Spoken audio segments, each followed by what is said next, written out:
the economic survey that was presented in July outlined a plan for the economy to become a $5 trillion economy, with investment being at the key driver, and anticipated consumption itself driving investment, and an emphasis on significant reforms. The steps that have been taken over the last few months actually can be seen in the light of this planned economic strategy that the government has set about. On the consumption side, and I'll go into some detail on each of these, the government has focused on clearing all the government dues, including those of the public sector units, on enabling retail credit by supporting the NBFCs and the housing finance companies, which are very important for credit that's given for consumption in the economy. There's been emphasis on supporting the MSMEs, via bill discounting, because MSMEs, for them, cash flows are really critical, and therefore enabling them, to sort of have cash flows by providing them avenues for bill discounting, and then tax refunds. So together, all these four are intended to bring more cash flow and thereby foster consumption in the economy. On the investment side, I'm going to describe a set of measures, a package of measures that have been taken to enable capital markets for financing. As you all would certainly appreciate, that financing is absolutely critical for investment. So these steps will go a long way in enabling investment through financing. The government itself has focused on capital expenditures. Again, we all recognize that government capital expenditure has the benefit of crowding in private investment, and therefore government capex is extremely critical. Foreign direct investment, which has actually come in record numbers, that's something which is very critical for investment by the corporates. The corporate tax rate cuts, which were done to enhance the risk-return trade-off that the corporates face when they decide to make the investment. Supporting the completion of the real estate projects by providing them last-mile financing. Recapitalization of the public sector banks, which was announced in the budget and has been followed up.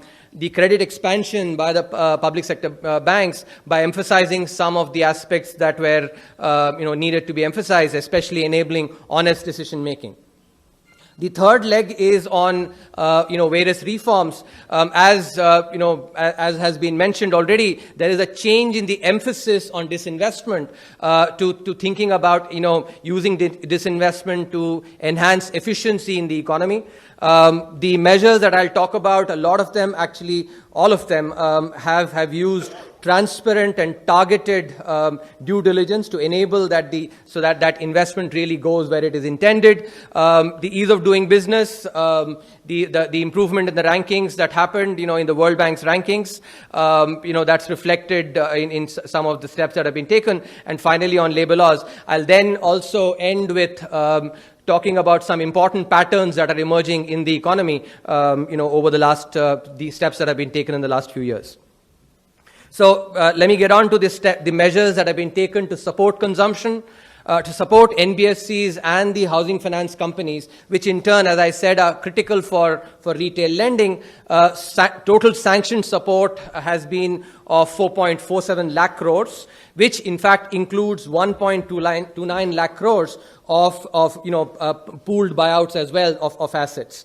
The partial guarantee scheme, which was a very important facility for NBFCs for taking care of of some of the stress that NBFCs and the HFCs were going through. The cabinet approval has been provided for those borrowers that had slided into SMA 0 category, and for asset pools that are rated BBB plus or better. And this is really important because the emphasis then is on those asset pools that are not able to actually find a market. Thereby the intervention becomes quite effective. Within 2 days, 17 proposals amounting to more than 7,500 crores. In fact, 7,657 crores have been approved, and proposals amounting to about 20,000 crores are expected to be approved over the next 2 weeks. So there's substantial traction on this partial guarantee scheme for the NBFCs and HFCs, which in turn will also foster consumption, on the retail side. The government and the public sector units have cleared significant dues in 2 stages. Again, this is something that is important because that enables cash flow of movement of cash flow in the economy and thereby enables consumption to get fostered. Up to 61,000 crores of dues were cleared previously. In the second round of the 32 CPSEs, which is basically the Navratnas and the Maharatnas, more than 60% of these dues, and I emphasize more than 60% of these dues have been cleared in the last 2 months. There is also an important mechanism that has been put in place to ensure that, going forward as well, the dues that the CPSEs owe are low, and therefore cash flow in the economy is actually transmitted smoothly. 21 out of the 32 Navratnas and Maharatnas have now set up an online bill tracking system to reduce the pendency in bill payment and reduce the accounts payable in the system of the CPSEs permanently. Now, what is due is actually less than 5,000 crore. To be precise, 4,877 crores. That's what is due. So this is another key measure that has been implemented upon to enable cash flow and thereby consumption in the economy. Following up on some of these measures, the RBI guidelines mandating banks to link their lending rates to external benchmarks. Following that directive, all public sector banks have introduced repo rate linked loan products. And in terms of the traction that we've had in this particular move, more than 8 lakh repo-linked loans amounting to 72,201 crores, so more than 70,000 crores, have been sanctioned as of 27th November 2019. So more than 8 lakh repo-linked loans amounting to more than 70,000 crores till end of November. The MSME bill discounting, which is quite important because, as I had mentioned earlier, the MSMEs, for them cash flow is really critical, and when they're able to actually use their bills to discount and thereby tide over their cash flow problems, that's an important measure in enabling consumption because MSMEs are critical to that. Over 5 lakh bills amounting to 12,698 crores, so over 12,500 crores. Over 5 lakh bills amounting to more than 12,500 crores have been undertaken in this window till 15th November 2019. Also, a transparent one-time settlement policy in the public sector banks was announced, and on that the implementation over 5.25 lakhs, so over 5.25 lakh, that's 5.26 lakh. Of loans in numbers, and in the amount 16,716 crores. So over 16,500 crores has been sanctioned. So collectively, when you look at all these measures, these are expected to boost consumption significantly, and thereby also actually, because anticipated consumption affects investment and would have a positive effect on that as well. Now, let me come to the specific measures that have been taken to boost investment. This is something that, the liberalization of the FDI, many measures were announced in the budget and subsequent to the budget as well, many measures were announced. And, the evidence of those measures fructifying is actually seen in the record FDI inflows. $35 billion in the first half of 2019-20, as against $31 billion during the same period last year. So $35 billion. So this is a very good sign of actually foreigners seeing India as a very, very important destination and thereby actually putting their money where their mouth is. The corporate tax rate cut, 15% tax rate cuts, now makes us competitive, as competitive as any other country among our peers. Importantly, given the large market that we have and the large labor force that we also have, compared to these peers, the competitive tax rates also position us more favorably because, as you would realize, the foreign companies that come in usually have to incur some fixed costs in coming into a new country. When that can be spread over a large base, it gives them significant advantage. So that positions us very well for bringing in more, foreign investment as well.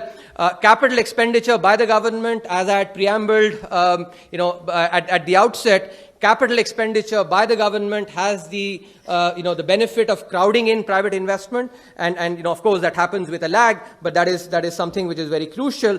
66% of the budgeted capital expenditure of 3.38 lakh crores has already been undertaken. So, more than 2/3 of the budgeted expenditure of 3.38 lakh crores has already been undertaken. The Indian Railways and the Ministry of Road Transport and Highways, they projected to undertake capex of about 2.5 lakh crores by the end of this month. Of course, they'll be also undertaking capex in the remaining 3 months as well. This is the number for as of 31st December 2019.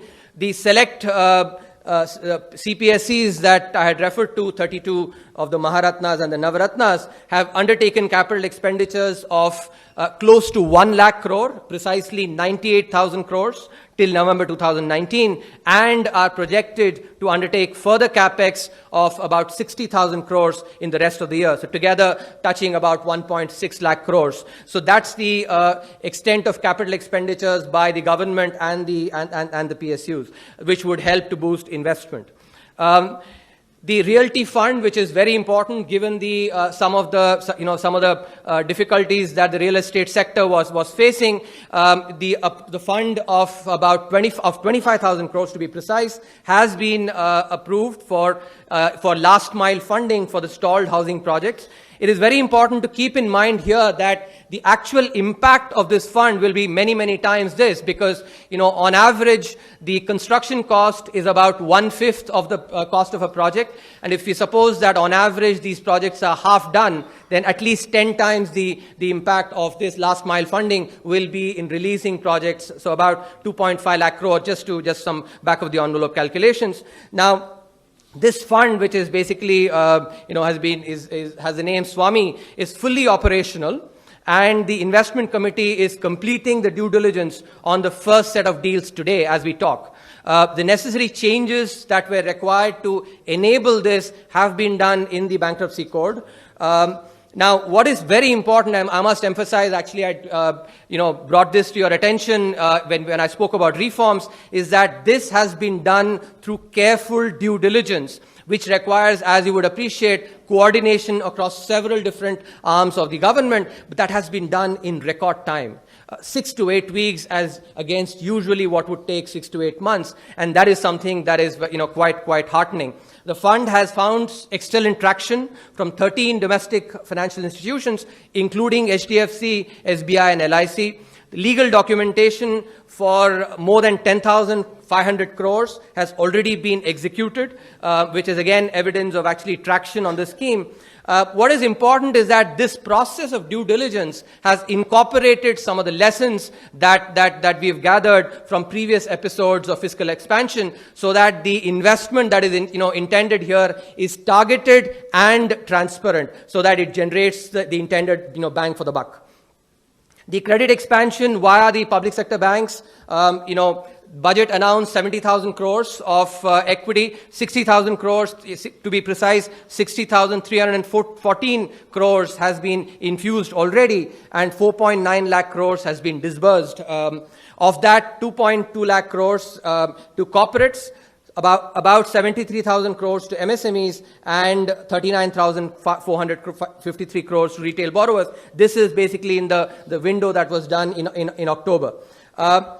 To enable, and protect honest decision making among the public sector banks, an internal advisory committee has been, set up, which is basically to classify cases as vigilance or no vigilance. And what is critical is that this internal advisory committee, together with the chief vigilance officer, would basically make the final decision in classifying cases into those that basically may, require a vigilance look or no vigilance. And an advisory board has also been set up for looking into bank frauds. So together these will enable actually better decision making, while at the same time ensuring that instances of frauds, etc., are actually clamped down. Importantly, if we have to have more investment, financing is really critical, and for which capital markets are really important. Sorry. So the law that was passed by Parliament for setting up a unified regulator for international financial services, I think, is a very, very important move that we need to take cognizance of, because this will enable capital flows by reducing regulatory and compliance burden, because now these regulatory and compliance activities can basically be done in a one-stop shop, and thereby would bring back trading of Indian financial products from offshore centers onto onshores. The regulatory burden for equity and equity-like instruments like preferred shares, etc., have been eased through comprehensive rules for non-debt instruments under FEMA, and this will also enable to streamline foreign investment. This is an important move, the one unified market across the country for financial instruments through the rationalization of stamp duty. It was a key recommendation in the HR Khan committee to foster development of the corporate bond market. So this one unified market by rationalizing stamp duties is a significant move in expanding the presence of corporate bond markets. A revised ECB framework has been prescribed to rationalize the scheme for accessing foreign debt for Indian companies. And crucially, this includes working capital loans and rupee-denominated loans by Indian corporates, which will enable capital raising by the Indian corporates for funding investment.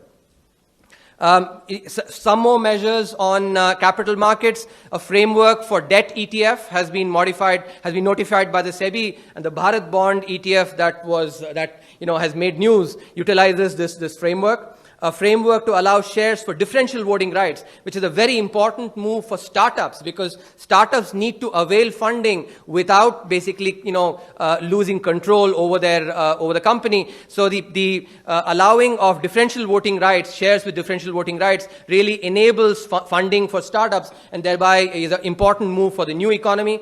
Interoperability among the clearing corporations has been implemented, thereby will enable efficient use of capital for clients that trade on multiple stock exchanges.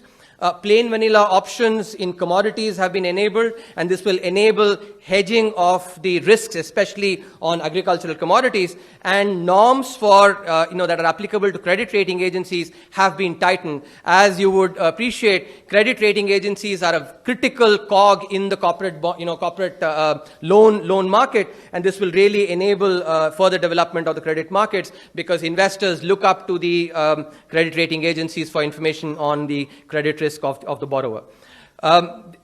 In terms of enabling foreign portfolio investment, the KYC norms have been simplified. In consultation with the ministry, SEBI has approved several changes in the norms as of 5th November 2019, and this includes simplified documentation and exemptions for regulated entities. The statutory limit for FPI investment in a company has been increased from 24% to the sectoral foreign investment limit, and this will be effective from the 1st of April 2020. On 4th October 2019, RBI announced its decision to permit USD INR trading at the GIFT IFSC, and this is very important because it will enable actually foreign exchange markets to develop further, because domestic banks can now freely offer foreign exchange prices to non-residents at all times, and will also bring in offshore rupee market to the domestic stock exchanges, and thereby permit trading of USD INR derivatives in the GIFT IFSC. Some important reforms, as I said, on disinvestment. The emphasis has changed on disinvestment to enhance economic efficiency, and therefore disinvestment in non-priority areas where competitive markets have already taken root, have come of age. Those basic have been undertaken. These include BPCL, Concor, and Shipping Corporation of India. Will enable private buyers to bring capital, importantly technology, and also better management, thereby enhancing productivity in firms, which will basically accumulate into growth at the economy level. The bandwidth for disinvestment has been, especially through minority stake sale, has been widened by bringing down the government's equity to below 51%. It's an important move because it actually releases significant bandwidth, and that's been done on a case-to-case basis, which will increase which will lead to wider public ownership of the shares of the selected CP CPSEs. The Bharat Bond ETF, which you would have read about last week, has also enabled participation and wider pool of financing for the CPSEs. Some measures on the ease of doing business, as you would have, noticed and recalled. India jumped to 63rd in the World Bank's EODB rankings, and the bankruptcy code was a primary contributor to this. There have been important changes that have been brought in the, in the bankruptcy code as well, ring fencing successful bidders of stressed assets from the risk of criminal proceedings, when offenses have been committed by previous management and promoters. It's an important aspect in order to enable the functioning of the IBC. And importantly, the threshold for financial creditors has been imposed to ensure that there is no frivolous, triggering of insolvency for very small amounts. Thereby, the spirit of the bankruptcy code is actually indeed respected through these changes. There is no need now for a debenture resumption reserve for debentures that are issued by listed companies, by banks, NBFCs, and housing finance companies. This will reduce the cost of issuance and thereby help in fostering the development of the corporate bond markets. Crucially, CSR violations have been decriminalized and are to be treated as a civil offense. NBFCs have been permitted to use the Aadhaar authenticated bank KYC. So all these together are important steps in easing doing business in India for corporates, and thereby should also have impact on investment by corporates. Crucial part, which actually investors have been clamoring for and have been mentioning, is the reform in labor laws. The about 40-odd labor laws that existed at the central level have been now codified into 4 codes: the Code on Wages, Code on Occupational Safety, the Industrial Relations Code, and the Social Security Code. The Code on Wages, as you would know, actually has been notified in August 2019. The Code on Occupational Safety, Health and Working Conditions, was introduced in Parliament in July 2019. This brings together 13 central labor laws, within this new code. The Industrial Relations Code has been introduced in Parliament on 28th November. It amalgamates and rationalizes 3 central labor acts to impart flexibility to the exit provisions, especially by enabling fixed-term employment contracts and also enabling thresholds to be notified, thereby providing flexibility for attracting investment. The Social Security Code Bill was introduced in Parliament on 11th December, and this will enable universal security for workers.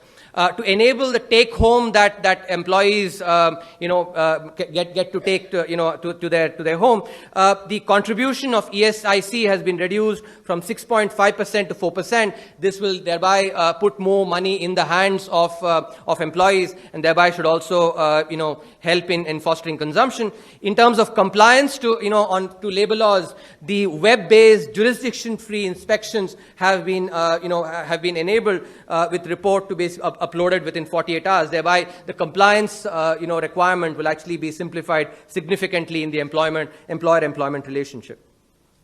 Now, let me just conclude by highlighting some important trends that are emerging in the economy, which we should certainly take note of. So this is some analysis that we've done on the status of employment, comparing it in 17-18 versus 2011-12. As you would recall, there have been several measures that have been taken over the last 5 years to formalize the economy. What you notice here, and this is the most important aspect to take note of, is that if you look at the distribution of employees between casual workers, regular salaried workers, and self-employed workers, what you would notice is that the percentage of casual workers has gone down by 5%, and the regular salaried workers has gone up by an equivalent 5%. So in 2011-12, the percentage of casual workers was 30%, which has come down now, and regular salaried has gone up by 5%. This translates into about 2.3 crore jobs moving from casual workers to regular salaried.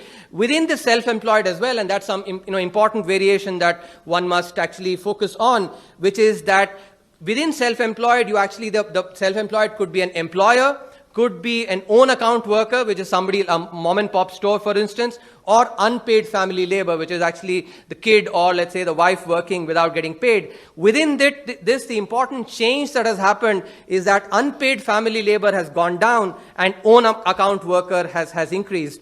And if these changes, especially on the movement from casual workers to regular salaried, is seen a lot more in the rural areas, with casual workers basically moving to salaried. In the urban areas, the move is from self-employed to salaried. So this is an important, transformation that is happening in the economy, formalization of the workforce. If you look at it from a different angle, the proportion of workers in agriculture has gone down by 5%, and this has been absorbed by a 4% increase in services and a 1% increase in industry. And this change is particularly highlighted in the rural areas where, people have moved from agriculture to services. Finally, if you look at the organized versus unorganized distribution, organized workforce in the organized sector has increased by 2%, with a concomitant decrease in the unorganized sector by 2%. Within the organized sector itself, if you focus on the split between informal versus formal, there's a decrease in the informal sector and an increase in the formal sector. So when you look at it collectively, all these different angles that I've provided, this clearly suggests that there is actually a change in the nature of work. And that's one other way of looking at it is by splitting this into remunerative versus less remunerative jobs. And the proportion, I want you to take a note here, is that in the rural areas, proportion of remunerative jobs have increased by 3.3%. So the less remunerative ones have actually decreased concomitantly. In urban areas, the increase has been about 1.4%. In aggregate, there is actually an increase about 3.2% in the remunerative jobs and a concomitant decrease in the less remunerative, which is consistent with what we saw with salaried workers increasing, with agriculture going down, the proportion of services and manufacturing increasing, and organized actually increasing within organized itself, formal versus informal. So to sort of conclude, there are important steps that have been taken, and which is also reflected in the changing nature of the economy over the last 5 years. Thank you. Thank you very much, sir. We will try to provide you a copy of the presentation later on. May I now request the Revenue Secretary for the brief presentation? Yes, Ben, we'll do that, ma'am.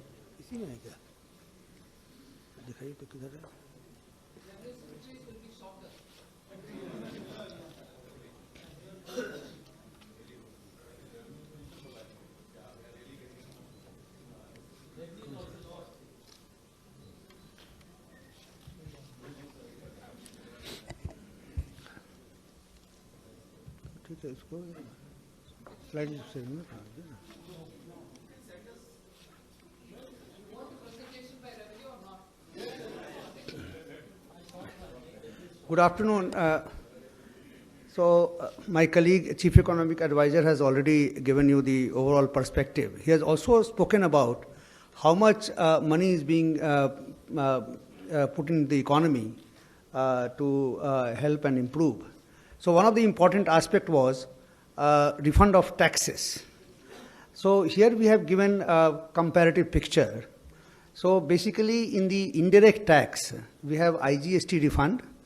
The IGST refund, let me explain to you that particularly the exporters who exports and then whatever GST has been paid on those products which are being exported, they get refund of IGST, GST through IGST refund. So in 2018-19, we had given a refund in 16.3 lakhs. Total amount was 56,000 crores. In 1920 till now, we have given refund of 9.64 and almost about 39,000 crores. ITC refund, there are many cases where the refund has to be granted, mostly because of inverted duty structure. So there, the last year, the total refund was 36,000 crores.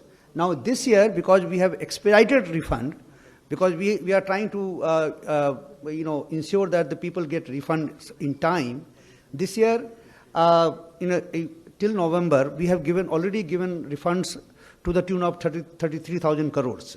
So last year, total refund in one year 36,000 crores. This year till November 33,000 crores.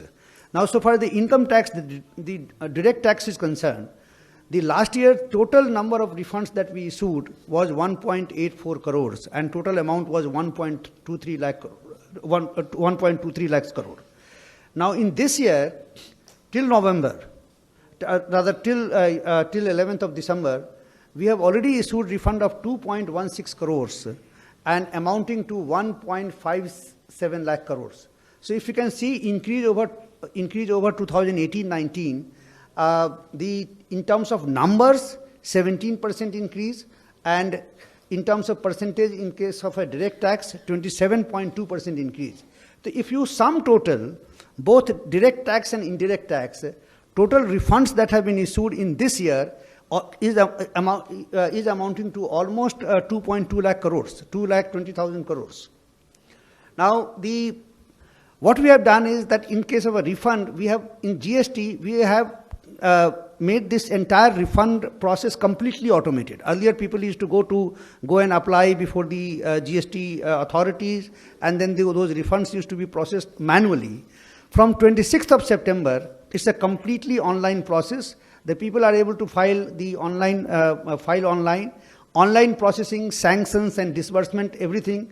Earlier, every GST refunds constitute the state GST and then the CGST, and then the state used to give sanctions separately, central government used to sanction separately, and they used to be disbursed also separately. So what we have done is that now it is a single source disbursement. The refund applications are given online, they are sanctioned, disbursed also online, and then a single authority disburses the refund, and then the states and center, they split the whole refund amount. They adjust the refund amount later. Now, in GST, we have taken some recent, the important initiative. So we have introduced e-invoice. From 1st of January, all taxpayers, all companies having more than 500 crores, they will have an option to generate electronic invoice from 1st of January 2020. Why we are doing it? Because from 1st of April 2020, we are going to make electronic invoice mandatory for the companies having turnover more than 100 crores. So what we want is that the people should get used to the whole new electronic invoice system, so that they don't face any difficulty when it is actually introduced from 1st of April 2020. And so what we have proposed is that the companies above 100 crore turnovers, it will be mandatory for them to issue electronic invoice, and then we can bring down this turnover limit so that others also can take advantage of this. Now, once e-invoice is generated, then their returns can also be self-generated, because as you know that in GST, one has to give the details of his sales and purchase. So all sales invoices, sales figures will be collected from the electronic invoice itself. So at the end of the month, the returns will be generated from all the e-invoice that has been generated by the taxpayers. So that will be automatically populated. And also in future, we have plans that once the e-invoice has been generated, it will not require a separate generation of e-way bill. So that will be also another step towards the simplification. Now, further, there were certain suggestions on the annual returns and the reconciliation statement for the financial year 2017-18 and 18-19. So what we have done, that we have made this annual returns and reconciliation statement optional for the taxpayers having less than 2 crore turnover. And also for these 2 years, many of the fields where the taxpayers were facing difficulties, we have made them optional. And also we organized a stakeholder feedback divas all over the country on 7th of December. So we did this in 193 cities, where 19,645 stakeholders participated, in the sense that they came with their live data, and then they actually try to fill in their returns, and then we try to understand what difficulties they had, and then what improvement could be made, what further simplification is required. So that was very, very valuable. Now, so far as the compliance simplification is concerned, we have also recently introduced a document identification number. From 8th of November 2019, so far as the indirect tax is concerned, the GST, customs, we have said that any document that is issued, or any letter or any summons or any notice that is issued by any of these indirect tax department like customs or GST or the DRI, there every document will contain DIN number, and unless until that DIN number is there, that document, that notice, that summons, that so-called notice, that will be legally invalid, and the taxpayer, he can go to the portal, enter the DIN number, and try and find out that whether that particular notice is indeed true. It is just not. It has just not been issued to threaten somebody and try to scare away the people. Also, for the refund drive, as I was mentioning, that a special refund drive for the MSME was taken in the month of September 2019, and since then, so I have given the figures here that prior to this refund drive for the MSME, 74,000 cases were pending, and the total amount involved was 10,841 crores. And till date, we have sanctioned 9,561 crore, and in total 66,150 cases, and then the remaining cases could be held up because of compliance of some documents which will also get cleared soon. Now, we have also, in this budget, we announced that Sabka Biswas, this legacy dispute resolution, because we want to bring down the pendency of the disputes. So, this offer has already been made, where the cases which are pending in adjudication of appeal, the relief of 70% of duty demand, and if the amount is more than 50 lakhs, or if the amount is, if the amount is less than 50 lakhs, then the relief of 70% duty can be given. And if the amount is more than 50 lakhs, then the relief of 50% duty can be taken. Similarly, wherever the demand is confirmed and no appeal is pending, there the relief of 60% of the confirmed duty if the amount is 50 lakhs or less, and relief of 40% of confirmed duty if the amount is more than 50 lakhs. And in case of a voluntary disclosure, the assessee has to, of course, pay the full disclosed amount. So total, we have already received the application for the settlement, this 52,000 crores, which involves 27,911 crore rupees. Now, so far as the direct tax is concerned, the major initiatives have been taken. As we are all aware, the corporate tax rate, our Chief Economic Advisor also mentioned that we have now brought down the tax rate to 22% and effective tax rate 25.17%, and provided no tax exemption, no MAT are claimed. For the new manufacturing companies, the new domestic manufacturing company, they will have to pay only 15% tax rate. Effective tax rate is 17.16%. Again, provided it does not claim any exemption, deduction, and no MAT for these companies. We also reduced this rate for MAT. That earlier it was 18.5%, brought down to 15%. This buyback provisions also was grandfathered. Enhanced surcharge, which was introduced in this budget, that also has been partially withdrawn, particularly, and fully withdrawn for the FPIs. The auto sector, you may recall that in the month of August, September, to help the auto sector, the enhanced depreciation was given, where the rates of appreciation was increased by 15%. The existing rate was 15%, which we increased to 30%, and particularly for the hired vehicle, it was 30%, we increased it to 45%.